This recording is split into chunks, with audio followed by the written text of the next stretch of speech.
আজ সকালে আমার বর মাছ আনতে গিয়ে 2 প্যাকেট দুধ এনে দিয়েছে। দুধ আনতে মানা করেছি, তারপরও এনে দিয়েছে। কেন দুধ খাচ্ছি না এখন আর। তো এটা আগের দুধ রাখা ছিল ফ্রিজে, ওটাকে আবার বার করে ঠান্ডা দুধের সঙ্গে মুড়ি দিয়ে খাচ্ছিলাম, ভালোই লাগছিল। তো অনেকক্ষণ ধরে ভাবছি কী খাবো আমি না মুড়ি দিয়ে দুধ দিয়ে খেয়ে নিই। আবার ওই দুধটা ফুটিয়ে রাখতে হবে। আর এখানে মাছ এনে রেখে দিয়েছে, এখানে আমি চাল ভিজিয়ে রেখে দিয়েছি। আর দুধ মুড়ি খাচ্ছি, চিন্তা করছি মাছটা তো কেটে আনিনি, মাছটা তো আমায় কাটতেই হবে। কিছু করার নেই, ও সকালবেলা বাজার করতে পারে না, খুব তাড়াহুড়ো থাকে, ওই জন্য মাছটা এনে আপাতত দিয়ে দিচ্ছে যে আমি এবারে হয়তো কেটে নেবো, কেটে নিয়ে করে নেবো। মাছ কাটতেই অনেকক্ষণ সময়ও লেগে গেল।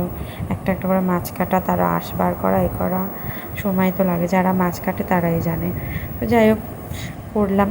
আর এখানে মুড়িও খাচ্ছি। এখানে মাছগুলো দেখছি আমার মনের মতন মাছ আসেনি। আমি না একটু এত বড় বড় মাছগুলো পছন্দ করি না। আমার হাতের তালুর সাইজের মাছগুলো থাকে, ওরকম আমার গোটা গোটা মাছ খেতে ভালো লাগে। তো এগুলো বড় বড় এনেছে 2 পিস হবে। আর ওই 3টে মাছ 10 টাকা, একটা 10 টাকা ছেঁড়া নোট ছিল বলে ওই 3টে মাছ দিয়ে দিচ্ছি, ছোটো ছোটো মাছ 3টে। তো আমার বর বলেছে ওটা আমি ভাজা খাবো। তাই আমি বললাম ঠিক আছে ভেজেই দেবো। তো আজকের আর ভেজে দিইনি, কেন কালকেরে ভেজে দেবো।